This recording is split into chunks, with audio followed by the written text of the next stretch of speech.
Thinking about making your operation smart, not sure if your investment will give a good return? Pause, think about it with intentional thought, and consider where we go from here. Stay tuned and hear what Keith Roye II has to say about how digitalization boosts our profits. Everybody wants their profits, those big monies. Join our co-sponsors, Dom Dev Enterprises and Page Investment, and our friends at Something to Think About. Share this video. Ask your questions online, and we will be sure to answer them as we may. We will be right back.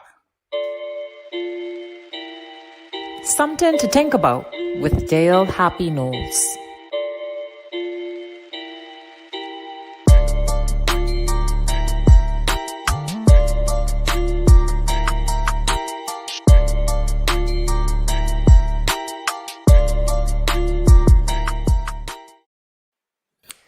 Welcome to Something to Think About with Dale Happy Knowles. What we think, we become. What we radiate, we attract. And what we imagine, we surely can achieve. Let's change the narrative 2 for 2. So this evening we have one of our special guests, this Mr. Keith Roye, as we mentioned earlier. He is a COO, Chief Operation Officer. That's big shots, C-suite people, of platoalphadesign. Relatively new company when we speak of things, but lots of experience and exposure behind it. And so pay attention to that name, because you're going to see some big things coming out of that company soon. So it's a custom software development company. And what we're going to talk about tonight, as we talked about in terms of digitalization and how we could help you improve in your profits.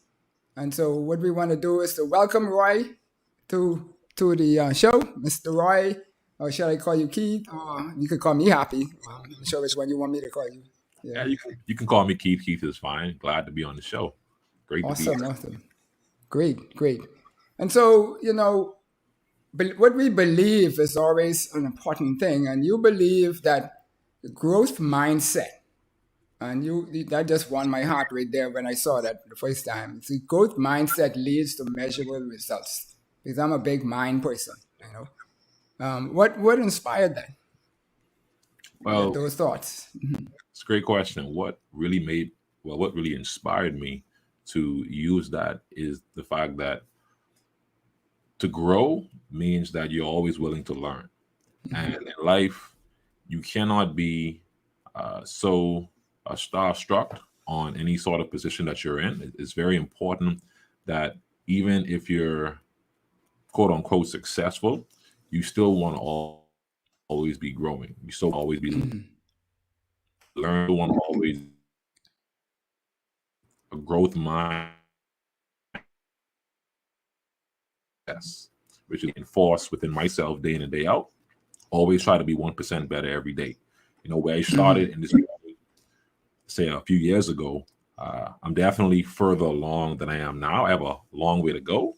But again, once I continue to have that growth mindset, then there is nothing that can't be achieved once you are all in on wanting to grow each and every day.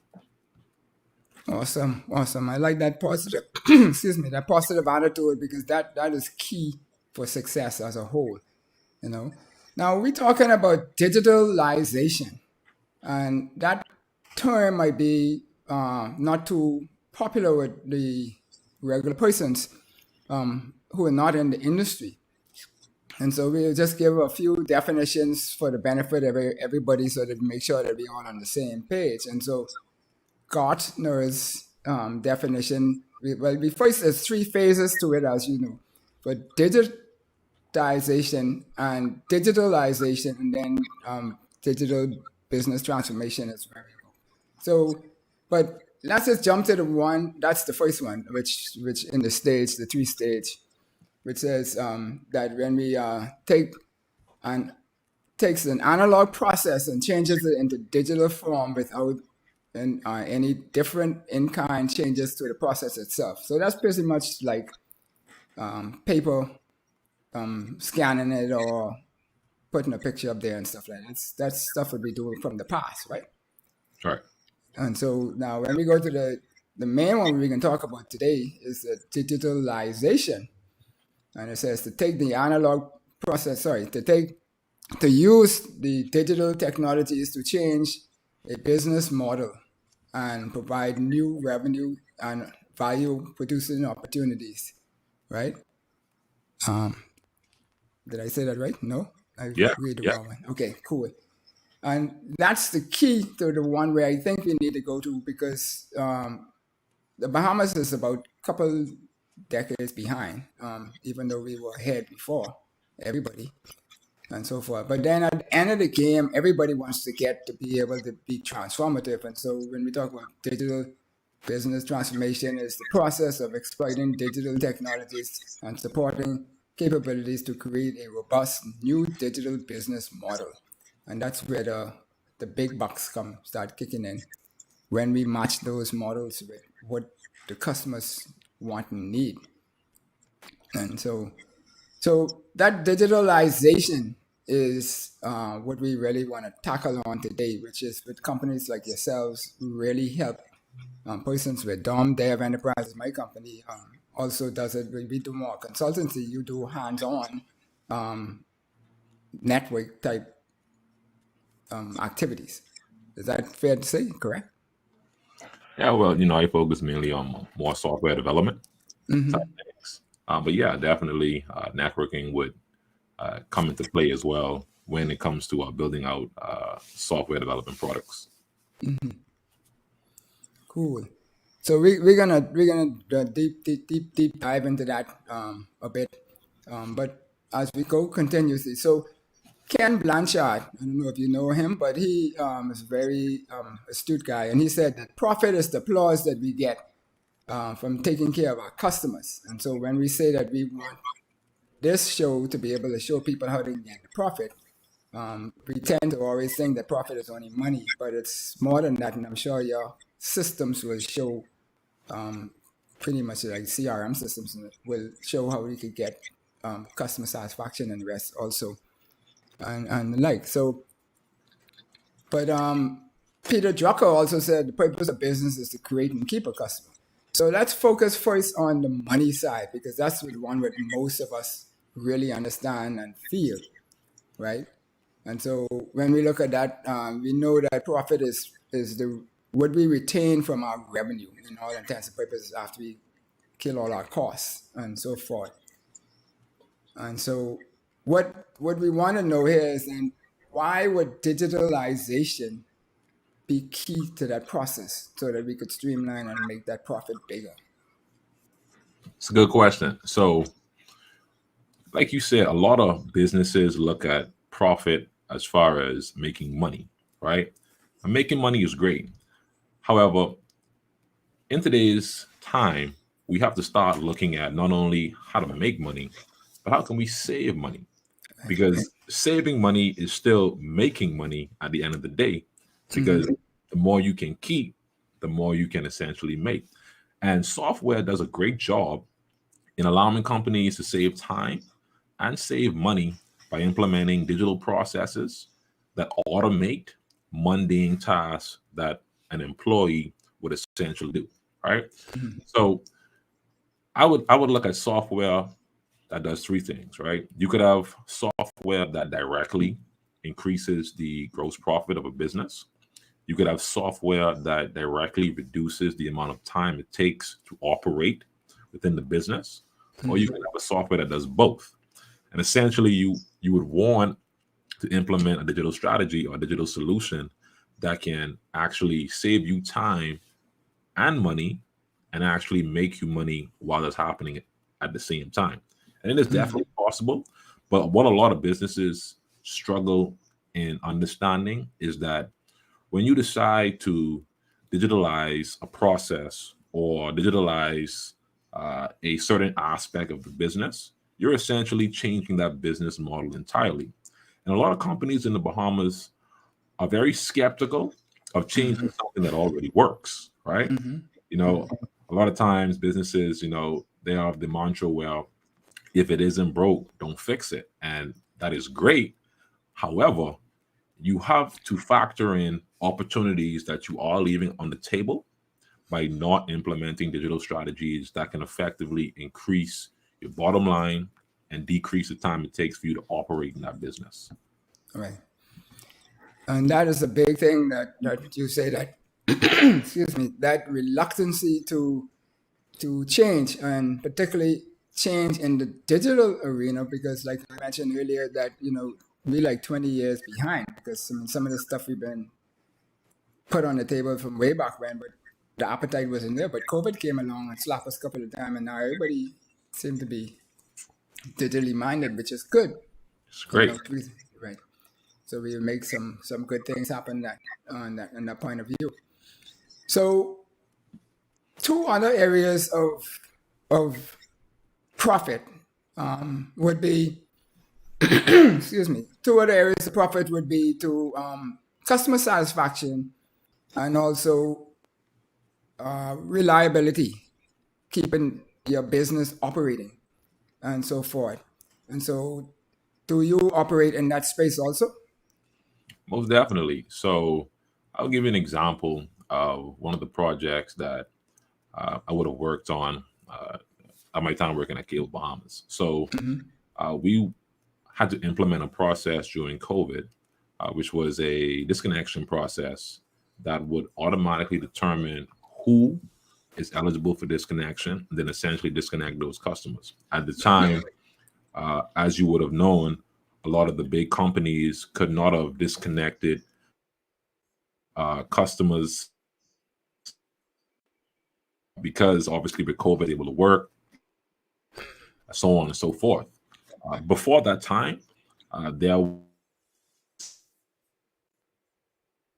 that would handle the manual disconnecting of customers, which would have been maybe about 1,500 to 2,000 customers per month, right? Now, that pretty much would have taken that entire department possibly a week, 8 hours per day, to go through each and every person, see if they are eligible for disconnection, and then actually manually disconnect those customers.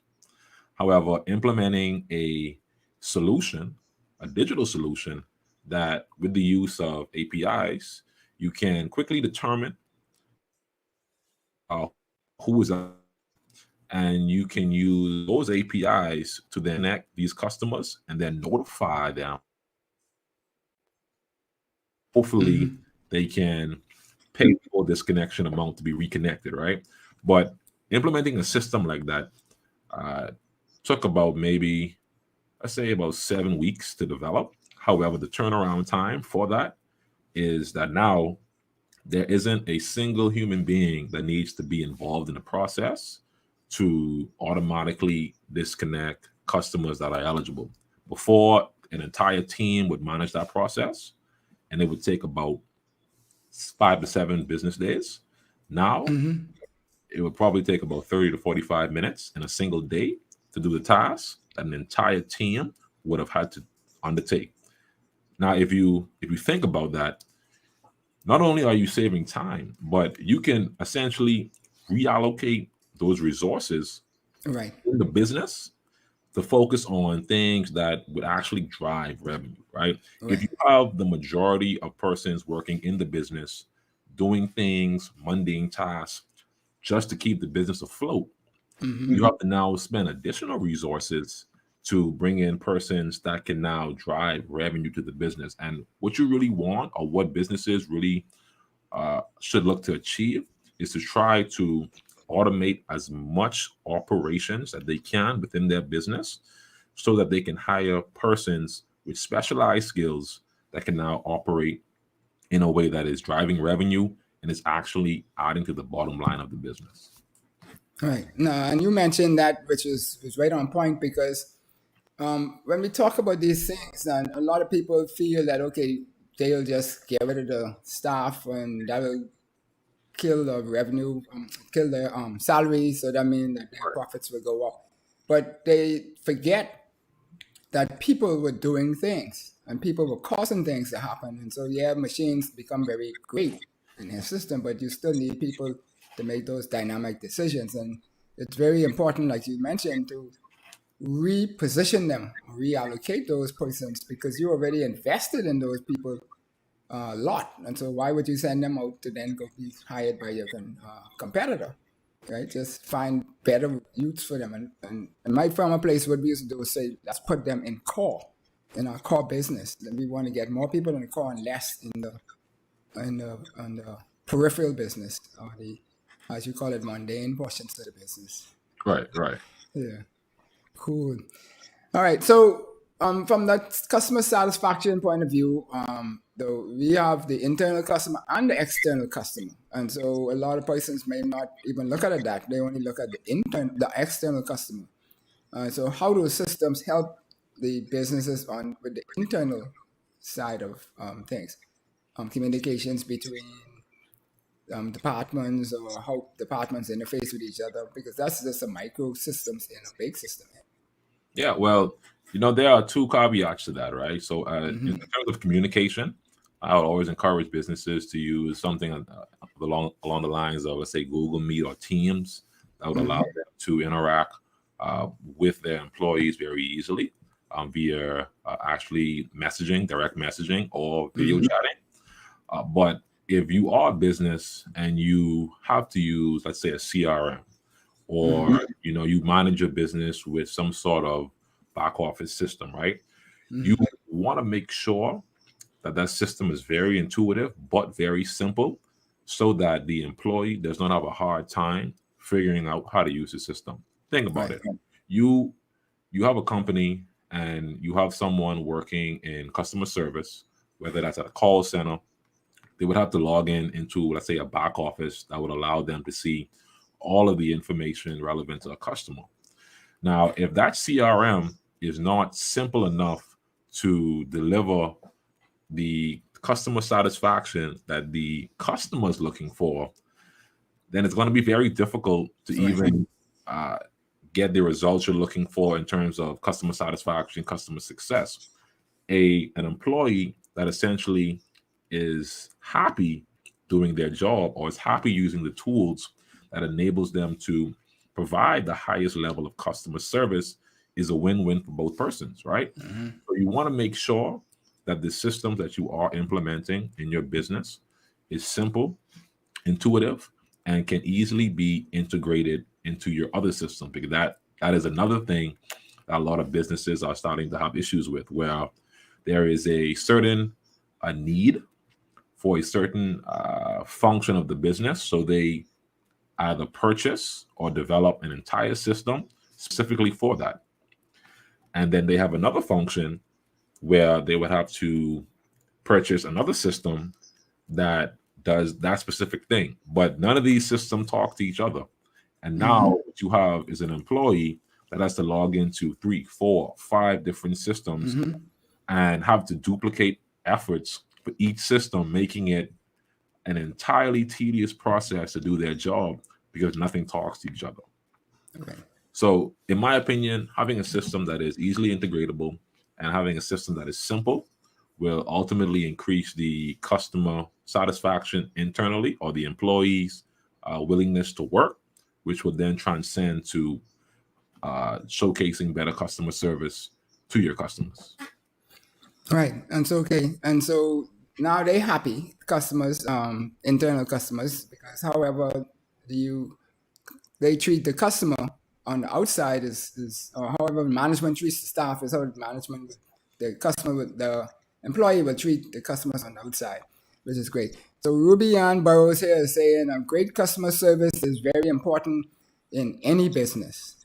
And we totally agree with that, right? Definitely. And so forth. And so when we look at that great customer service, though, in today's world, I'm a person who do like to do everything digitally as much as possible as I can when I want to do it.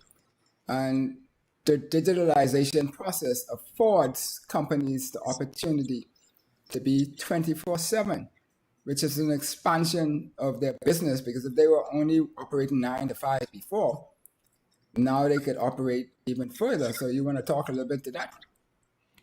Yeah, definitely. So you have companies that let's say, would open their doors 9 to 5, right? But now, as a company, you're a service-based business. You want to have ways in which you can accept funds without you necessarily having to be there to collect those funds, right? So let's say, for example, a company that provides a service, let's say you want to pay a bill, but the office is closed, so you Right. can't pay the bill, right? That company should be able to set up a service that can enable them to accept payments online, whether it's a web portal, whether it's a IVR phone service, so they can pick up the phone, call a number, and they could have an automated voice recognition system figure out exactly what they want to do. If it's to pay a bill, they can simply do that, or they can partner up with companies like, say, Suncash, Canoe, or different e-wallet services that can accept those payments on their behalf. But whichever way a business chooses to go, that business has to understand that if they want to be able to accept payments that is outside of their business hours, then they would have to implement a digital strategy to do so. And as we're seeing now, a lot of businesses are setting up their online stores or setting up their website to allow them to accept payments online. Because at the end of the day, most persons aren't walking into an establishment to pay a bill. Most persons, unless the business is even a food service, a lot of places with food, you can pay online and pick it up. And these things are just some of the ways that a business can optimize their processes so that they won't have to necessarily be there physically day in and day out to, let's say, collect revenue. Right. That can be done in the background via some sort of web portal or some sort of integrated system that does it for them. Yes, awesome. And so another aspect of being in digitalization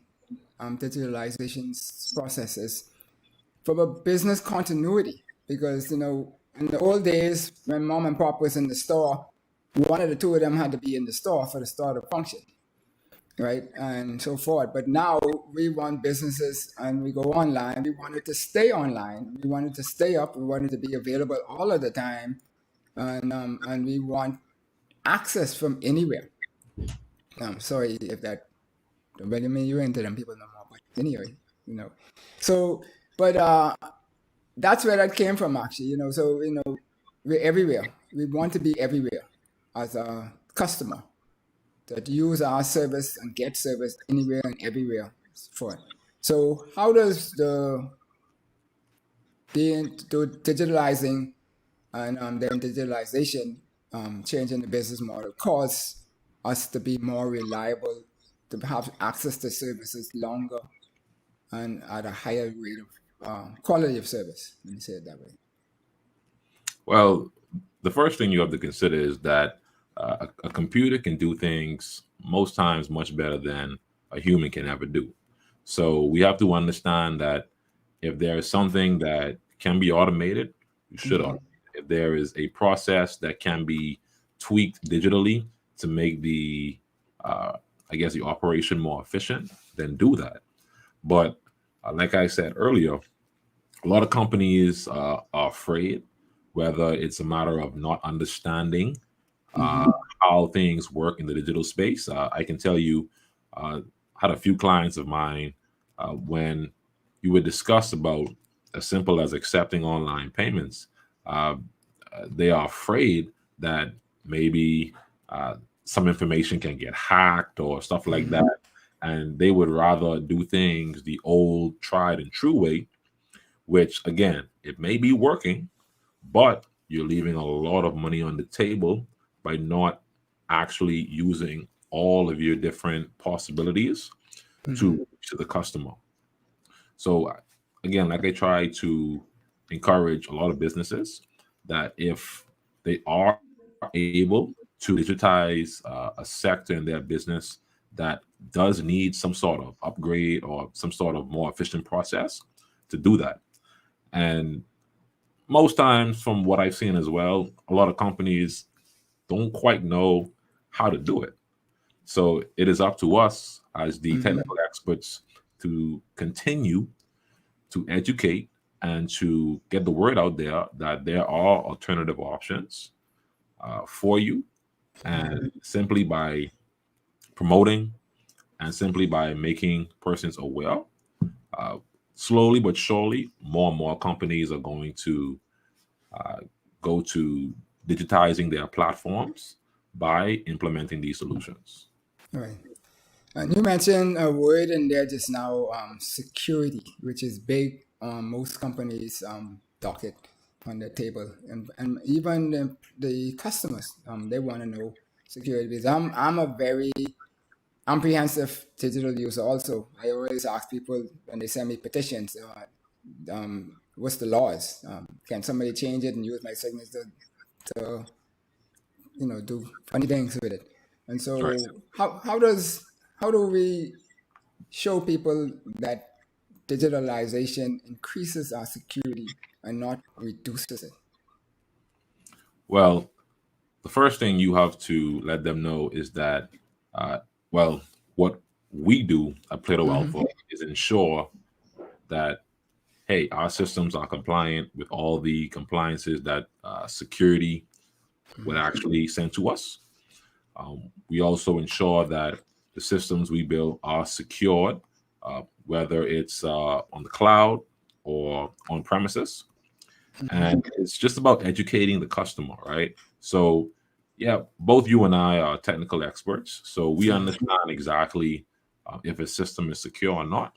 But actually sitting down and discussing with clients exactly what they are getting themselves into, what they can be exposing, and what we do to mitigate that exposure, I think first is key to allowing companies to feel a bit more safer when Right. implementing these strategies. Because again, companies, anytime is dealing with money, sensitive data, personal data, if they don't have to resort to using a web solution, more than likely they won't.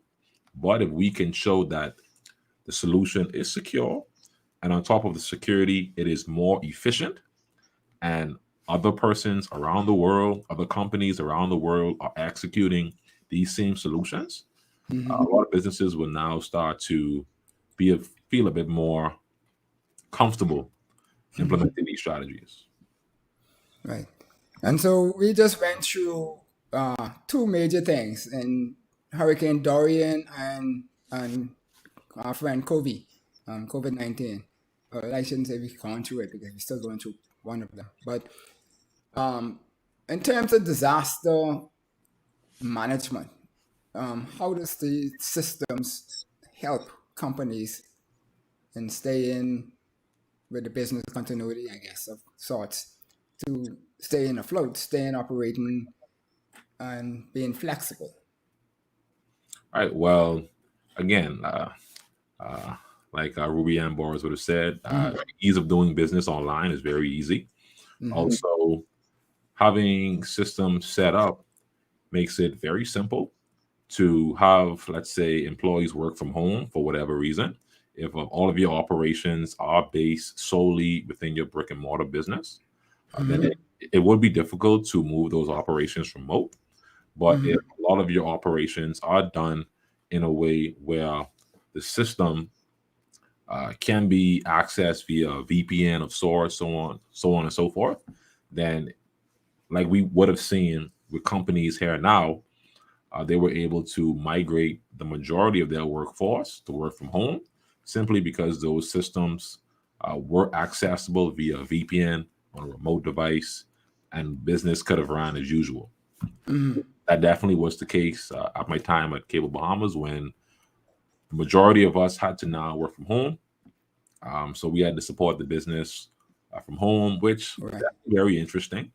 But actually going through that, myself, including persons that work with me, were able to see that this whole work from home life is very possible. Seeing that now a lot of persons are working from home, they aren't willing now to go back into the office because they have tasted that sweet work from from home life, which is understandable. Mm-hmm. But again, you know, we are moving in a direction that pretty much does not really need persons working in a physical office. It's Right. very possible to work remote now. So I would say having systems built that is very flexible is very important when these disasters like COVID-19 or Dorian comes up, so that you can be flexible when having to make a decision on the fly. Awesome. So we have Avery Johnson here. Hi, Avery. How you doing? The a lot of the businesses want to move to a cashless option, but the surcharges directly cut into the margins. Do you feel it's worth it? I'm not sure exactly which surcharges you're referring to, but you Yeah. So follow? Okay. yeah. So I believe she's talking more on the lines of let's say accepting payments via, let's say, a debit card and using Okay. terminal, let's say by RBC or by CIBC. Most of the times, to set up e-commerce or to even set up cashless way of doing business, there is a huge surcharge fee in order to actually implement those solutions. My advice would be to use options like Canoe or Suncat, as those surcharge fees are a bit cheaper. But as it stands right now, the way the banks are set up here in the Bahamas, there isn't much that we as Bahamians can do to avoid the way the bank.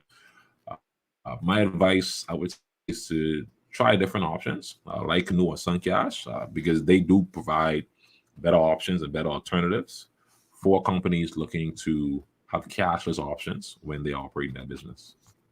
Yeah. Okay. So I understand what you're saying, and yes, I totally agree. That's an avenue that we need to tackle in a big way. The commercial banking systems that we have and their charges and so forth. But from Dom Dev Enterprise point of view, what we look to do is from business optimization, and so solution like that would be is that certain things we can't charge or we can't change, but we now need to fundamentally look at the pillars in your operation and see how we could optimize them. So some might go up and some might go down in cost, but digitally, as a whole, I can say from my experience of 30 years in telecoms and what I've seen happen there, the volume increase that you're going to get and the like and access being 24/7 and the reliability and all of that, the net effect is that if you squeeze or we say deload your business and then expand, then you will be sitting much better than what you're probably sitting right now without that access. Cool. All right, so we about to that place now where we will probably gonna take a break. But before we do that, then Jane Paul Getty. I don't know if he probably was around long before you would have been around, but he was a rich guy with a lot of vision. Killed in the oil business. And he says the key to wealth is to learn how to make money whilst you sleep. And that's kind of what we were talking about just now, duplication of sorts and the business challenges of duplication.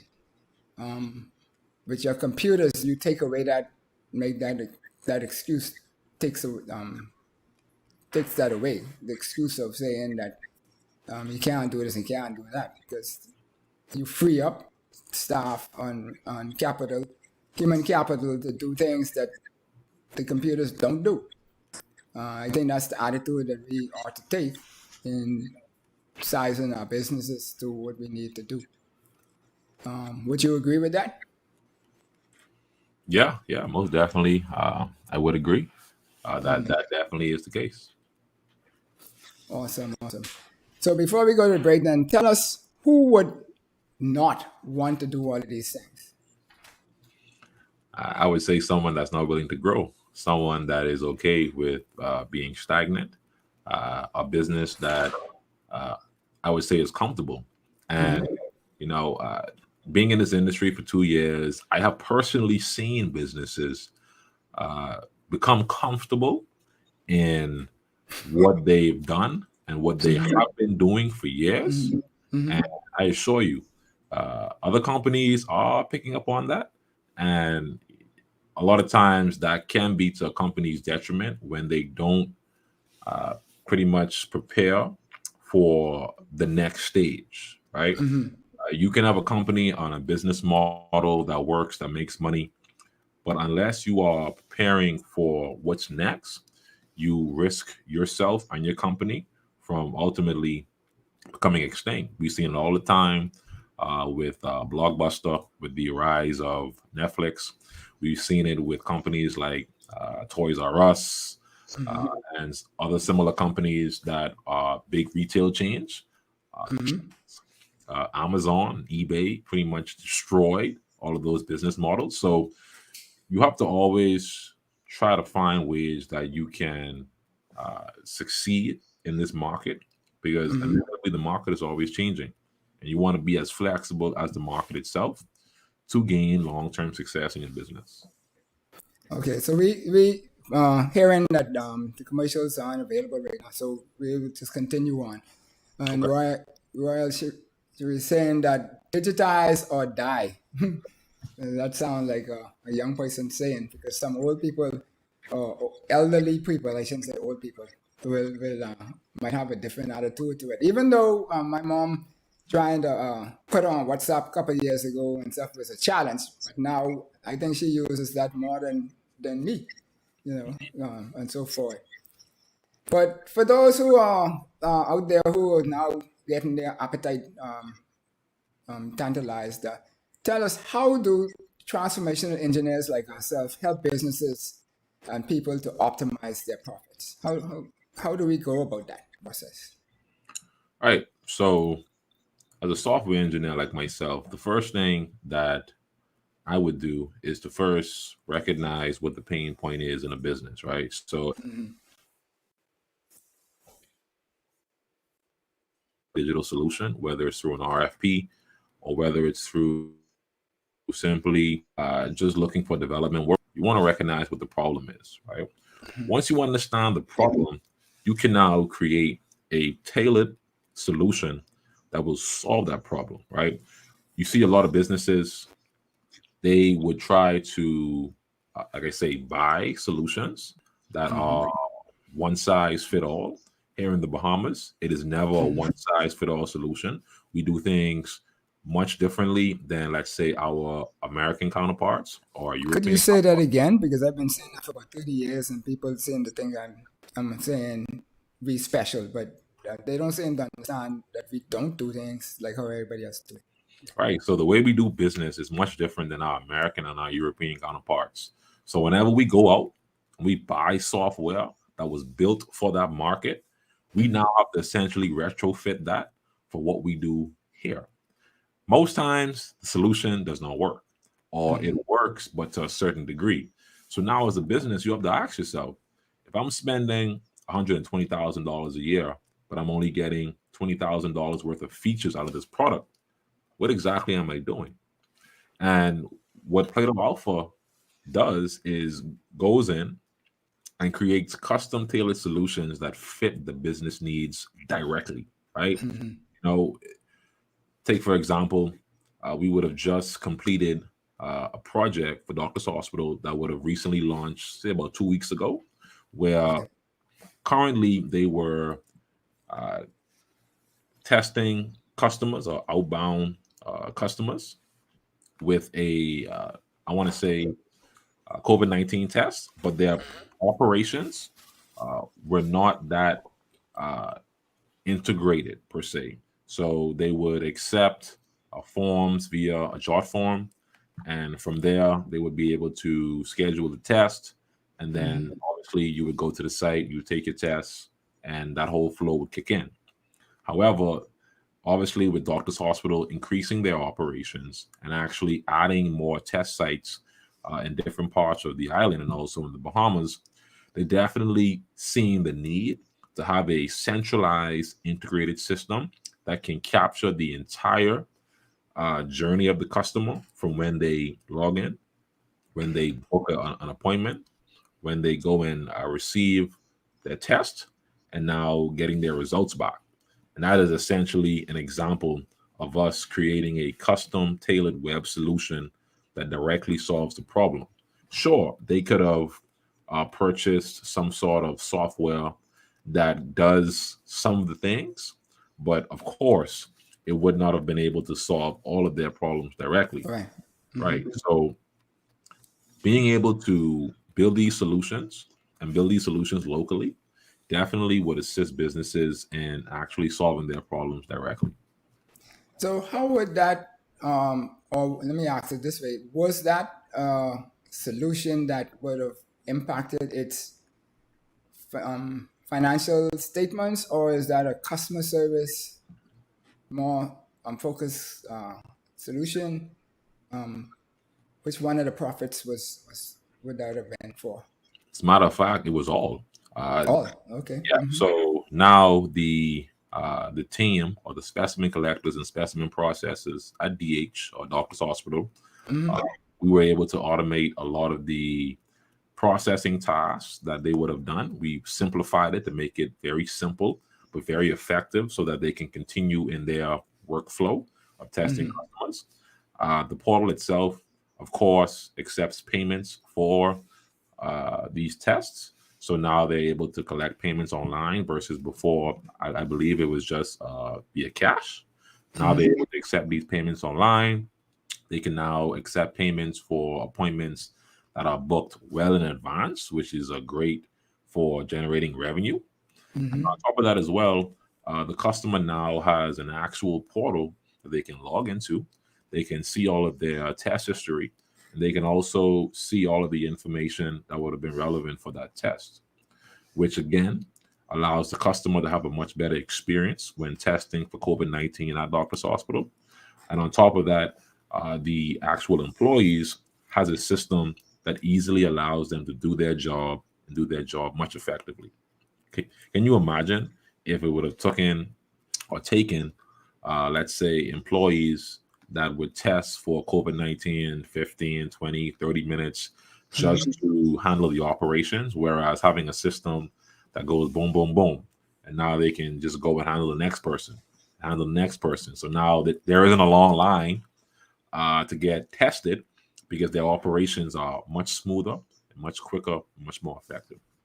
And from the other side of the fence of that, I can say that I can testify that you probably solved some challenges that we had when we had a project going on, and we had some persons from away and they needed to travel and you had to do the tests and go back and forward.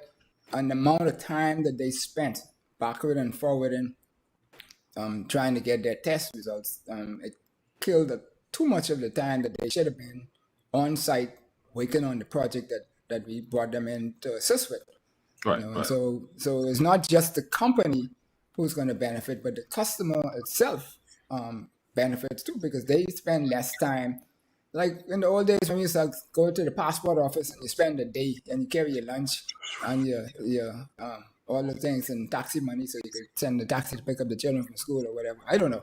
Whatever they used to do. But those things are much, much, much, much more efficient now, and we just need to keep raising the level more and more and more as we go. Right, and the other part to it is planning. I think you didn't touch on that, but the fact of that portal that you talk about, that also would have helped in load planning and planning as a whole to make that more efficient process, which is where everything starts. So what experiences or what examples would you say are some of the common opportunities for digitalization in a lot of the businesses that we have in the Bahamas? We have a lot of small and medium-sized operations. We know about the big, gigantic ones, but what would be some of the opportunities that if somebody out there is hearing and they wanted to call you up and say what would they be looking for to help them in their operations? All right. So basically, right now, Plato Alpha's main focus is to help Bahamian businesses save time and money within their HR and payroll processes. So we would have developed a product TriBlock HR that directly meets the demand for companies looking to find a better way to handle their HR and payroll. Mm-hmm. A lot of businesses, I'm talking a lot of businesses use HR software, for example, that was built in America or built in Europe, or they use a payroll software that was either built here locally, but it's old and outdated, or they pretty much do payroll manually using spreadsheets. Mm-hmm. We recognize this issue early last year, and seeing that there is a market for businesses that want a better way to handle HR and payroll, whether that's actually integrating both systems or Mm-hmm. simply automating the mundane tasks that one, two, three persons would have to do. Right. Essentially, that software can solve directly. So I would say if anybody is looking for a way to easily automate their HR and payroll processes, easily manage their time sheets and time offs, easily manage their documents in a centralized hub, and Mm-hmm. simply just empower their employees with self-service, then TriBlock HR is definitely the solution of choice. We would have showcased the products to a lot of different clients that are definitely very interested and are coming on board within the next few weeks. However, that is just one of the avenues that companies can look for if they are looking to digitize a certain section of their business. Another Mm-hmm. one that I would say is e-commerce, right? So Mm-hmm. e-commerce is something simple that a lot of businesses, small businesses and medium-sized businesses, in fact, are looking to do. Being able to spin up a website or a web portal and accept funds from customers Mm-hmm. is definitely the way that I would say a lot of small businesses should start looking to set up their business from day one. You know, Okay. if you're not able to accept payments online for a service, then you're behind, right? Because most Mm-hmm. times I like to pay for things um, before, or sometimes I would like to just simply just transfer the money, right? Mm-hmm. But actually giving somebody physical cash is something of the past. And if you are a small and medium business, I would say definitely look into having some sort of e-commerce set up for your business. And if you are looking for an easier way to handle your HR and payroll, then you can definitely check out triblockhr.com. All the information is there. Or you can email sales@triblockhr.com and we will definitely take care of you. Awesome. Awesome. And so we our goal is to elevate everybody, give everybody access to information so that they could elevate. That's the goal of this show, to elevate themselves and so forth. So when we look at all of this now, in your experience, is the businesses out there receptive to digitizing today? Now, that's a double-edged sword because Mm, I have noticed that businesses are receptive. mm-hmm, However, a lot of businesses that I've seen are having a hard time understanding cost of value when it comes to software. okay. Mm-hmm, So you would have a business that say, "Hey, I want to be able to do this easier," and you can provide the solution. But now, given the cost of the product, a lot of times businesses, especially large corporations, would have to spend thousands, sometimes hundreds of thousands of dollars just to implement a solution, mm-hmm, which again can be a bit expensive and be difficult to implement because of the large amount of funds invested into that system. right. Mm-hmm, However, what I would encourage a lot of businesses to look at is what I would call software as a service, or mm-hmm, what I like to say success as a service, right? And basically, the software as a service business model would allow companies to pretty much use the software on a service basis. You pay a mm-hmm, subscription fee per employee per month, and you could now basically lower the barrier of entry for a lot of businesses to have access to the same level of service and the same features that a system that would have probably cost hundreds of thousands of dollars to purchase, implement. You can get that at a per month basis, which will make it very easier for smaller companies to jump on and actually utilize these great services. As a matter of fact, Triblock HR does follow the software as a service model. So we make it very easy for businesses to jump on board to use our services on a per employee per month basis, because we do understand that a lot of companies don't have thousands of dollars to invest in custom development or hundreds of thousands of dollars to invest in a already made solution. But a software as a service product is definitely something that I would recommend to companies that are receptive but aren't willing to spend all of that money up front. Well, maybe you could. There's an opportunity for actually collaboration too, from 2 or 3 companies to get together, and they have a common goal that they're trying to accomplish, and create a software and share the costs along the way. But the ultimate feeling is that what I find is that, like you mentioned with the cost basis, helping people understand the value of what you're gonna gain back. It's almost like the same thing as with the solar panels. And yeah, you're putting all the money up front, but then you're getting, at some point you can get the break even, and then everything is pretty much free for you. I mean, granted, with this it's not 100% free, but it makes your operation much more feasible and cost effective. Yeah, most definitely. I definitely see within the next 5 years, a lot of companies in the Bahamas will start to adopt using software to automate a lot of their functions. I do believe once we start to get the word out that there is a better solution, and a lot of companies start to pretty much rejoice on how easier it is for them to run their business, to manage their employees, or to basically handle functions that pretty much took forever to do, to offload that to software, then you're going to start to see a wildfire kind of catch with a lot of businesses now wanting to jump on this train, because now they can see the actual benefit, right? So again, for right now, a lot of companies just needs to see exactly what the value that they can get by implementing software solutions like these. And I know Plato Alpha, we're going to do our part as much as we can to get the word out and to show persons, not only by talking, but by demonstrated solutions that we would have implemented for other companies, that it is possible. And it is possible for it to get done here locally with local talent that can pretty much meet the needs of the business directly.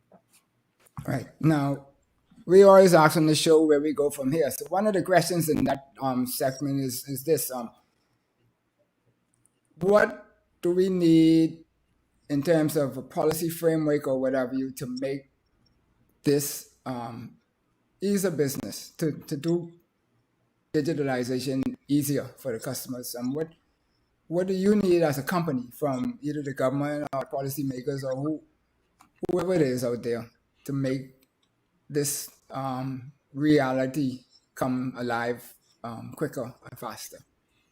That's a good question. And if we're being honest, I believe that it's going to have to start with actually training our youth in the STEM field, primarily software development and coding, and building those skill sets from the ground up. So creating awareness, whether that's through seminars. I know right now within the Chamber of Commerce, I'm a part of the Digitization Transformation Committee, and we are currently in the works of putting together power breakfasts sessions for private sector companies, so that we can pretty much create more awareness around digitization, data, security, so on and so forth, so that they are empowered and understand exactly where things are going forward in terms of in this country and also in the digital space Globally.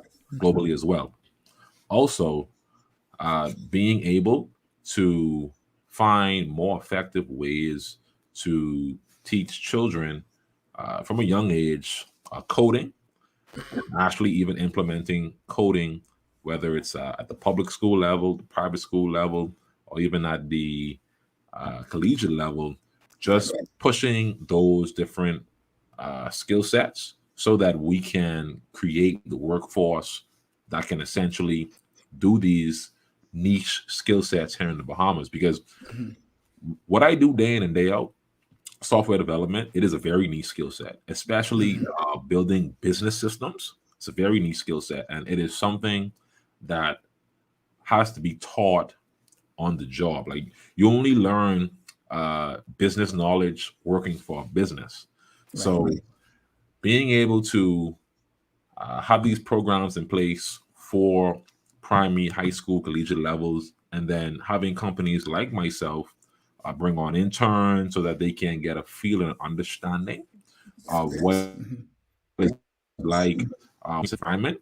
I think we would be in a much better place now that we will have the skill set to actually build up our Bahamas and possibly even export these services out the country. You know, software development, I believe within 20 years or even within the next 10 years, if executed correctly, we can export these services from the Bahamas outside the country, right? You know, Jamaica, Barbados, Cayman Islands, Trinidad and Tobago, Turks and Caicos. A lot of these Caribbean countries have the same issues that we have here in the Bahamas.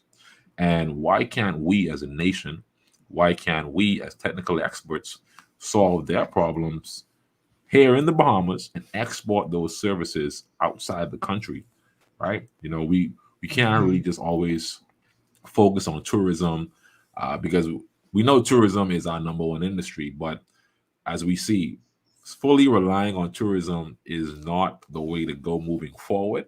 So finding other ways that we can actually increase, I guess, the skill sets of our youth in STEM, and then being able to now train up these persons to then work in these specialized skill sets can reap benefits in the long run. And that is essentially what we're looking at doing in Plato Alpha, is to pretty much train the next generation of software developers, software engineers that can now create the workforce that builds this country up. Right.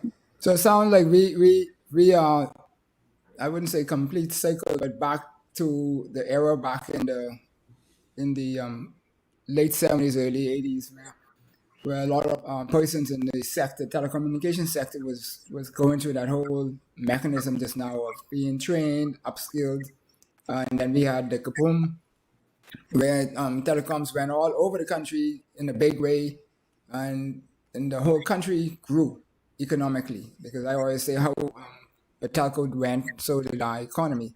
Now it's the sector. So the sector goes, the economy goes. And so once you hit what you just said and get that critical mass happening there, then it's even greater. And most of our youth are very technically inclined, whether it's just the use of the equipment or it is the actual design behind it. You know, it's from the two sides. We are good.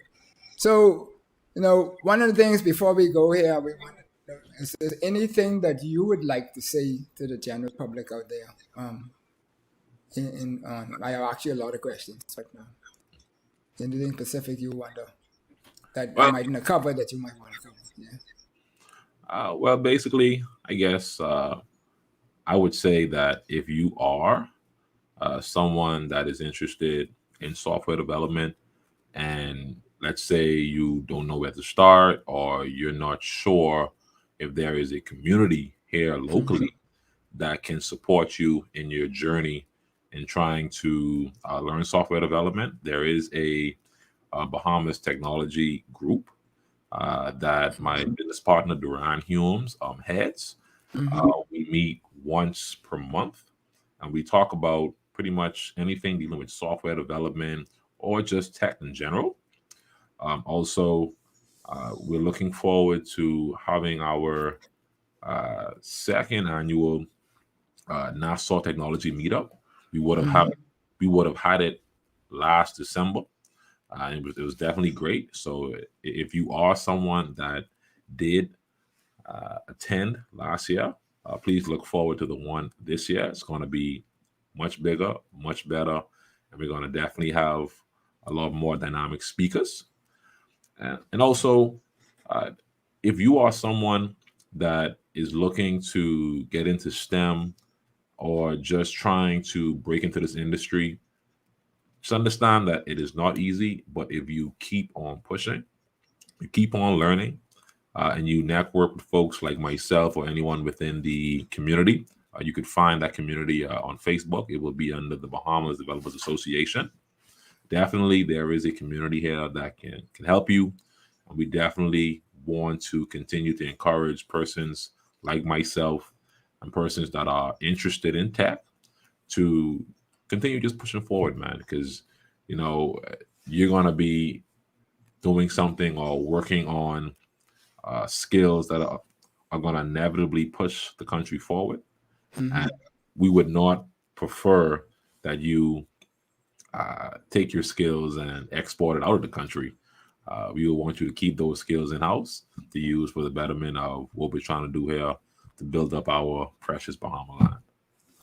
Awesome stuff, man. Keep Roy, it's a pleasure to have had you here this evening with us, and you've touched on a lot of things and helped our audience understand things from a different perspective, other than to just hear me talk all the time. But we thank you kindly for taking the time to be with us. We wish you all of the best in your endeavors, and hopefully a lot of the young people and those tech-minded take up your offers to come out and learn and interact. And because a lot of times it's just that people don't know, that what's going on and what opportunities they have. So, I'm glad that you were able to come and be. Yes. Thank you very much. I'm glad for you to have me on your platform. It was a pleasure. You're welcome. So, Madam Producer and social media parents out there, thank you all again also, and be safe. Whatever you do, make sure be safe. Enjoy. Enjoyed the show? Then subscribe to us for more educational and inspirational content. Ring the bell so you never miss a show. Let's change the narrative 242